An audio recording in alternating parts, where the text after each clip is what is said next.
What is going on, ladies and gentlemen? The Meat Pack here to bring y'all a little NBA talk this evening. A lot of stuff going crazy the past couple days. Free agency just opened last night at I think about 6 p.m. We've seen a bunch of players getting moved around, a bunch of players signing, a lot of money getting thrown around. NBA is starting up very, very soon, so we all kind of expected to see this. These moves are going to have to be made done quick and fast, and so far they have. One other thing that's happened in the past couple of days, I talked very briefly on one of our shows about a little draft preview.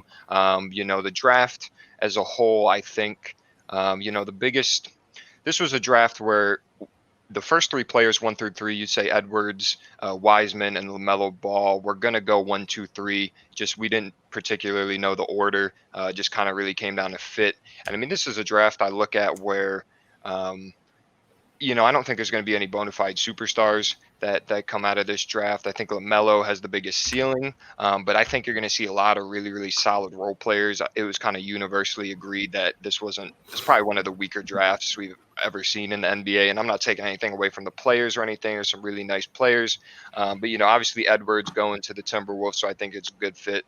Jameis Wiseman going to the Warriors, I think will work really good there. Obviously Clay being out, which sucks.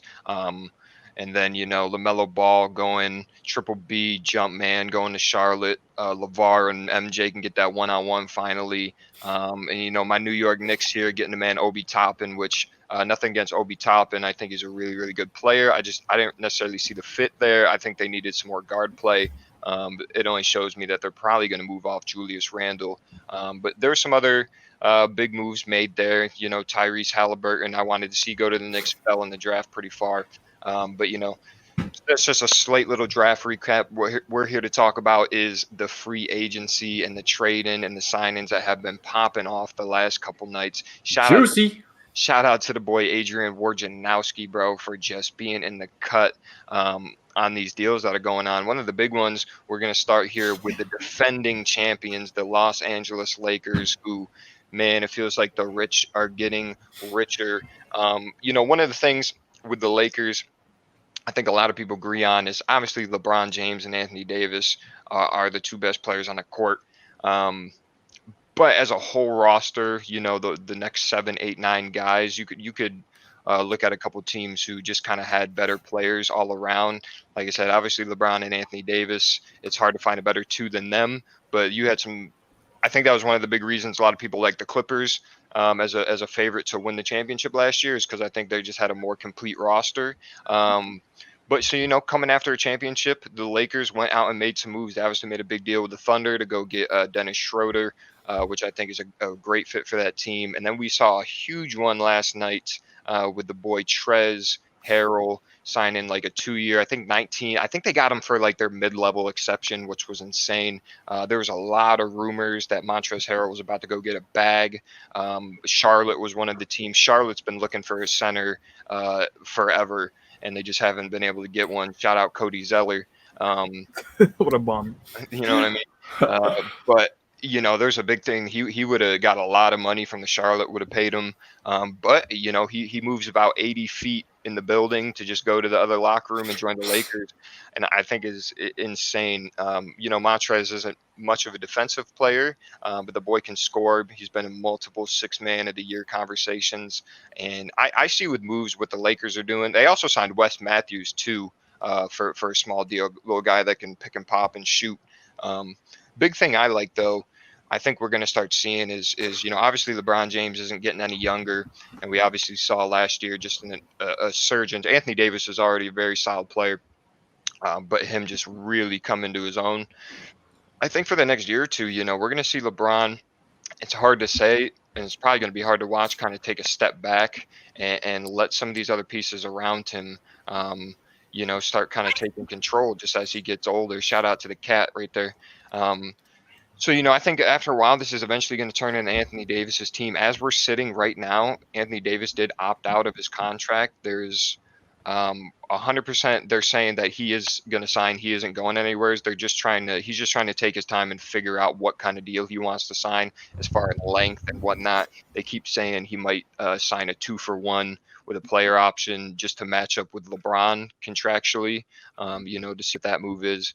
But I don't know, dude. I look at the Lakers starting five, dude, and it's solid. They went out and got some moves. I'm not in love with the shooting. I think Wes Matthews helps. That was a big problem for them. I think all of last year was just streaky, inconsistent shooting. They got Danny Green out the building.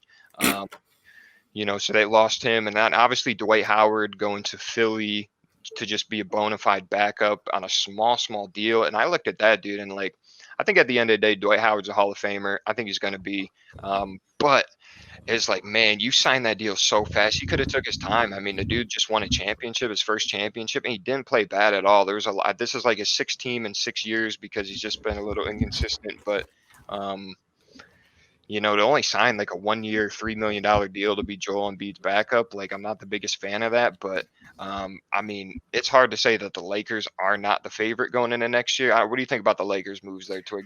Yeah, definitely got to be the favorite for sure. They just signed the 6 men of the year and the backup 6 men of the year. Yep. I would assume Montrezl Harrell probably gets to start at the 5 on that team. I would assume Schroeder comes off the bench. They just have the most complete team now, I think, by far. It's just hard to imagine that they're not the favorite in the West. Dude, low-key snuffed the Clippers too, bro. You know what I'm saying? He was obviously going to go somewhere else, I think. I don't think he stayed with the Clippers, but then for him to just turn around and he's going to be in the same building and took way less money than he probably could have. Yeah, man, I think they're going to bring that chip back home. But shout out to the Lakers, man. They're going to easily be my favorite going into the season, this quick upcoming season. But yeah, we just want to talk about a couple other big moves around the league. We're not going to talk about everyone because there's so many, but a couple big ones we saw was the boy D Fox out of Sacramento signed like a 5-year, $160 million deal. So they obviously are showing in Sacramento that this is our guy. I like D Fox, had some good numbers last year. Super athletic, reminds me of a young Russell Westbrook or something, just fast and can fly. Can actually shoot. Can actually shoot a little bit better than Russ. That is for damn sure. And they got some other young pieces with the Marvin Bagley and whatnot. They got still Buddy Hield on the roster. I don't know what's going on with the Boban thing or Bogdan. Bogdanovic. Yeah, there's like 4 Bogdanoviches in the league. But so, yeah, that deal fell through with the Milwaukee Bucks because I guess technically he never agreed to do the sign-in trade, so they kind of lost out on that. So I don't think he stays. There's actually been rumors of the Lakers trying to go out and figure out something, maybe dishing Kuzma for Bogdan, which would be crazy. That would be insane. But yeah, I mean, I'm a fan of the Kings. I like D Fox. Good thing they got him locked up. He's going to be there, build around him, and he got a fat bag out of it. So definitely not mad at that. We also saw another point guard in this league, a player you could compare him to. John Wall is asking out of Washington. Well, here's the thing about the John Wall. So reportedly, he was shocked to find out that the Wizards are going to start rebuilding and look towards a future with Bradley Beal. Which I think is fair. John Wall 10 years ago coming out of college, it was hype, dude. People out here doing the John Wall. Dude was hype, dude. Dude's a freak athlete, had a crazy year at Kentucky, cultural icon, dude. I mean, that's John Wall. But he hasn't played a basketball game in 2 years. Some various injuries. And in that 2-year span, they haven't been a good team. But that boy Bradley Beal can go out and get buckets, absolute superstar. For him to think that they wouldn't look to pursue. He's obviously younger. He's only 26, 27, with John Wall being like 30, I think, to think that that's the move. And so I don't know if that's maybe like him seeking that trade off just like emotions, being angry. I know there was some talks that the Washington staff wasn't necessarily happy. John Wall's been on camera a couple times banging sets, bro. That background, dude. He's done it out of court a couple times, bro, throwing up some sets. But I heard they weren't the biggest fans of that. So I don't know. I don't know where John Wall goes. There's been talks with Houston of just a Russell Westbrook, John Wall, just straight up swap because their contracts match, which I don't know. Like I said, we mentioned before, they're more or less the same player to me. Could it work? Yeah. I mean, if you have to get rid of John Wall, that's really one of the only packages that are going to work for you. He just has a lot of money left on his deal. But like I said, he hasn't played a basketball game in about 2 years. When he is on the court, he's very good. I like watching John Wall and Bradley Beal. It's a good 1-2 combo. But I don't know what the Wizards do going forward. They just locked up Davis Bertans, bona fide shooter there at their power forward spot. I totally forgot who they drafted too. But yeah, I don't know. We'll see how that develops and whatnot. Speaking of Russell Westbrook too, the Rockets. There's been a couple teams kind of in the conversation. The Magic have came out and said they've been trying to pursue him, just haven't been able to find a package or whatnot. And we've talked before about the Rockets. The Rockets don't have to make any moves. The balls are in their court. They don't have to make the moves. They have both those guys under contract, so you got to come to them with a big deal for them to be willing to push or make those moves. And they've said, we're not afraid to go out there and be comfortable. If Russell Westbrook and James Harden want to play for another team, they might just say, too bad, you're going to still be out there playing for the Rockets next year. But I don't know. We'll see. I think Russell Westbrook should get moved just because it's not going to work. Russell Westbrook and James Harden doesn't work. I think the Rockets need to restructure their whole entire game plan as how to play basketball. PJ Tucker at the center is just I don't think never going to work. Was ever the move. So I mean, I don't know. A lot of these are just kind of rumblings and rumors that probably by the time we're doing this video and it gets uploaded, there's going to be more shit that happen. Another thing coming out was, I think just a couple hours ago, the boy Steven Adams from the Thunder is going to be on his way to the New Orleans Pelicans. They're restructuring the deal with the Bucks, sending Drew Holiday. There's going to be 3 or 4 teams that are going to be involved. I'm not sure what the other 2 teams are or whatnot, what the deal looks like, but I think it is confirmed that Steven Adams is going to New Orleans. But you got to think, dude, you're going to need some ice and some tape. You're taking those screens from Zion and Steven Adams all game, bro. You're talking about some big boys out there, straight Aquaman on them, which, like I said, I'm a fan of Steven Adams, the guy. I think he plays hard and whatnot. It's just, his style of play just, I don't think fits the NBA really anymore. It's just he's more of the DeAndre Jordan kind of guys who work. They can get their numbers and be a presence on the floor, but just, man, without having a jumper, it's just NBA has moved in such a different direction. But so we'll find out more. Kind of what that deal is going to entail and whatnot. But I like the Pelicans, man, as a nice little young team, dude. They're going to lock up Brandon Ingram. They got Zion. You say what you want about Lonzo. I think he's a good playmaker. They still got JJ Redick in the cut. You think Pelicans maybe be a playoff team there, Twig? I think for sure. No, they have. The West is stacked, bro. With the full season with Zion, if he stays healthy, I definitely think they can sneak in a 7 or 8 seed. I don't think that's out of the question at all. I think it's a better team than the Suns. They go higher than the Suns. That's what I'm saying. You got to think about 8 teams make the playoffs, bro, and the West is low-key. I mean, we're talking about the Suns being a potential playoff. We're talking Pelicans being a potential playoff. We obviously know guys like the Jazz and Jazz who locked up a couple players, Derek Favors, Jordan Clarkson. They locked those guys up. Some good. Jordan Clarkson just signed a deal with the Clippers, I thought. Did he? I thought it said he got the bag. He got 4 years, 70-some million. I know. It was 70 something. I thought I saw Jazz, but hey, good for him. That's a lot of fucking money, dude, to be a backup point guard. But yeah, I mean, the West is just an absolute unit. So I mean, if we're talking Pelicans, Suns, I don't really know who comes out of that. And then we got to sit here and look at the Timberwolves, man. They obviously just had the number 1 pick in the draft. They just got Ricky Rubio back, return of the Rubio, to back up Russell there. I think Russell is going to be able to play the 2 a lot if they got Rubio on the floor. Ricky Rubio isn't a game changer or anything. He's not a superstar, but he's been a solid point guard throughout his career. I think he kind of redeemed himself throughout his later years. That was the same draft they took him and Johnny Flynn, dude, Syracuse finest, bro. Where Johnny Flynn at nowadays, but I don't know. Just rumors of that. There's some stuff going around about Gordon Heyward. I know Twig here is a Celtics fan. He opted out of a $34 million for 1 year, dude. That's a lot of money to turn down. So that obviously shows me that there is a deal in place for him somewhere. I think he just wants more stability rather than just a large amount of money. There is talks of Boston trying to work something out with the Pacers. The Boston really wants Miles Turner. But they said too, if they're giving up Heyward and something else, they really want either Oladipo or TJ Warren, which I don't think the Pacers are willing to do right now. I think Miles Turner is a great fit for the Celtics. Kevin, he kind of brings more of that Al Horford vibe. I think he's a little bit better of a shooter. So I don't know what happens whether they keep talking of the Knicks, dude. I do not want him any. If the Knicks end up paying Gordon Hayward 4 years like $100 million, I'm probably going to be sick. That's nothing against Gordon Hayward, dude, but just not the move for the Knicks. They need to play these young guys and not pay. Also, Knicks are talking about signing Fred Van Fleet. Laugh now, cry later. We're talking OVO Van Fleet straight up. Which is just another move I just hope they stay away from. That's nothing against Van Fleet, but just with the market and everything, he's going to get a bag. And I don't know. The Knicks don't need that. They need to just play these young guys. It's going to be another bad season, but they got to get these young guys out here. They got guys on their team like Kevin Knox and Frank Ntilikina who look like busts, but at the same time, it's because they're not really playing. Last year, we had Bobby Portis and Alfred Payton and stuff playing who aren't bad players. It's just if you're drafting guys in the top 10, they need to play. You got to see what they're made of around.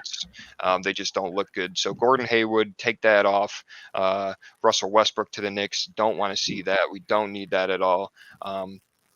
So, I mean, I don't know. I could do a whole fucking sit down here of the Knicks. Speaking of Knicks, though, one of my favorite players of all time who's only on the Knicks for a couple years, that boy Danilo Gallinari, beautiful man, literally model, signed a 3-year, $60 million with the Hawks. That boy went out and got that shmoney. He's going to be out there with Trae Young. Like I said, I'm a huge Gallo fan. He got drafted by the Knicks and only spent a year or two there, but that was when I became a really big Knicks fan. Him and like David Lee and shit in the cut, Al Harrington. But actually, if we're talking playoffs, dude, in the East, I could see the Hawks potentially fucking around and getting there this year, dude. I think a Trae Young pick and pop with Danilo Gallinari is actually wet city. Trae driving with a kick out to Gallo, that's going to work. They got young, good players. They got Clint Capella, John Collins, Kevin Herter. I think the Hawks had a really solid roster. I think they just need to add a 2 guy that's just a 3-and-D real defender because Trae Young is not defending anything out there. But that dude could go out and score 40 a night if he had to. What do you think of the Hawks this morning, Twig? They signed this morning. They signed Chris Dunn as well. I think that's the perfect defender. Perfect defender they will need. He's super underrated as a defender. I think he might have made defensive first team or second team or something. He was with the Bulls, right? Yeah. Last year, I think it's like the perfect fit for them. I think they have a lot of firepower. I even forgot Clint Capella signed there. Yep. After he got signed, I don't even think he played any games with them. Yeah, I think he was hurt. Yeah, that should be a really fun team to watch. I think that's a 7-8, potentially 6-y, dude. I mean, Trae Young is Trae Young, and like you said, you had a little veteran guy like Gallinari, Chris Dunn, do some perimeter defense. That could be scary. We'll talk just quickly. I'm looking at a list here, just some other small guys around the league. We obviously talked about Davis Bertans going to the Wizards. Marcus Morris went to the Clippers for 4 years, 65, which that's nuts, dude. I don't know about that. I like the Morris twins. Those guys are tough and bring, I think, something good to the team. But 4 years, city middle, I don't know about all of that, bro. I don't even think he's the best of the 2 twins, but yeah, man, I don't know. I'm not sure what the Clippers are really doing. I know too they're thinking about picking up Rondo, but I'm not sure how that goes. And you mentioned earlier to Jeremy Grant to the Pistons. Pistons are making all kinds of moves. That's a mess of a roster, if you ask me, dude. They still have Derrick Rose and Blake Griffin in the cut, and they're just, I mean, those being your 2 highest paid guys, and then you're trying to fit a bunch of young superstars around them. It's just not going to work. I'm not sure what the Pistons are going to do. They let Christian Wood go, who obviously he agreed to a 3-year, $41 million contract with the Rockets, which I think is a good fit for the Rockets. He's taller. He brings more of a defensive presence, and can shoot the ball still, have that spacing. So I am a fan of that move. We have Goran Dragic doing a 2-year, $37 million deal with the Heat. Big fan of the Dragon, dude. Goran Dragic has been an underrated player in this league for a long time. Good facilitator, good playmaker. We mentioned earlier Derek Favors going to the Jazz, lock him up. A couple other guys, Rodney Hood coming back to the Trailblazers, and I'm a fan of that. Myers Leonard going to the Heat. They're trying to keep that locker room the same as last year. And more or less just kind of some smaller guys. We talked about Dwight Howard going to the Sixers. which that just kind of is what it is. I don't know what the Sixers are going to look like this season. So, all in all, it's been a crazy couple of days. A lot of stuff moving around. Season is literally right around the corner. So I think we're going to see a lot more stuff happen in the next couple of weeks. And as far as some of the top free agent guys goes, like I said, it's really just Anthony Davis at this point, and he's obviously going to stick with the Lakers. They're just trying to figure out what kind of deal he wants to sign. But a lot of moves going on. A lot of teams look a lot different today than they did yesterday, and that's going to continue to go. Just stay tuned. See some deals happen, dude. I am ready for some basketball. I can tell you that. NBA in the cut. Month from today. Yes, sir. You boys got anything else? That's just about do it. Just quick question before we get out of here. Sorry to cut you off there, Twig, but we're talking about Lakers. Are you guys early favorite in the West? Who you guys got as early favorite in the East? It's got to be Milwaukee. Got to be Bucks, you got to think, or Nets, maybe Milwaukee or Brooklyn. The only thing with Brooklyn is, it's fucking Kevin Durant and Kyrie Irving. Like, that's insane. Just haven't seen them play together. Yeah. So like that could literally just end up not working. Like you said, I've kind of said multiple times, I'm not the biggest fan of Kyrie Irving. But it's Kevin Durant. Like I said, they paid Joe Harris $80 million to spot up in the corner, which is crazy. But I think, like we're saying, if we're talking like what I was saying before about like the Lakers is how like they have LeBron and AD. I want that. And obviously the Nets have KD and Kyrie. But then you're looking, they also have Karis LeVert, Spencer Dinwiddie, Jared Allen, DeAndre Jordan, Joe Harris. Those are like 5-6 guys that are starters in the NBA, real solid guys. I mean, the Dinwiddie LeVert combo is like, you couldn't ask for a better 1-2 off the bench, or Karis LeVert probably starting at the 2. But yeah, early favorites out of the East, yeah, it's got to be Bucks or the Nets. I don't know. Boston is always going to be in that conversation too, I think, and then we'll kind of see what Miami does.